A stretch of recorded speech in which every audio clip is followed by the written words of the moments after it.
I do want to take this time out because this is a shorter video to talk about my concern with misleading. There's some YouTubers that are misleading. I'm going to really say misleading. And I'm not going to name them. I don't want to get in a battle with anyone. But, you know, and it's everybody's opinion. Let's first put this out there. It's everyone's opinion. But the Echo Dot is a really good value. And Google came out with their whole new lineup. And, you know, Google, I like Google. I'm not bashing Google, but let me really break it down for you guys. Google is playing catch up. Apple is playing catch up to Alexa. Alexa is at a level that they're not up to yet. And they may surpass them. I'm not saying they're not, but it frustrates me. And I was watching a YouTube channel and this guy was going on about how the Echo Show doesn't support YouTube anymore. And to me, that's a play on Google, man. That pisses me off that they just stopped, that YouTube would just stop posting on an Echo Show, which I heard they're in negotiations and they're going to fix that. But I think it's bullshit and I think it's a power play move. And this YouTuber was talking about, you know, how, oh, they have to rely on third parties. Let me tell you something. They have to rely on it. And even Google has to rely on it. They're not making smart plugs. They're not making smart light bulbs. They're not making anything. All these products have to work together in order for us to have a good product. And the thing that aggravates me is that they should all be working together.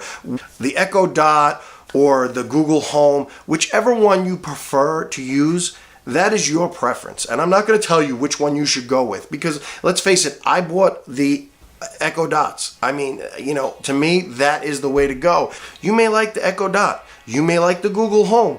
You may like Tap or whatever. That is personal preference. You might even like the new thing that Apple's coming out that they're going to charge $360 for. That is your preference. Now, to bash one company over another and say that they're, you know, oh, look, they rely too much on third party, they all do.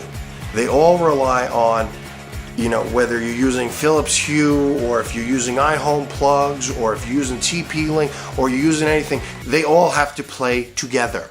And for Google to make a power move and knock out YouTube, you cut your nose to spite your face just to try and gain sales and knock out their show.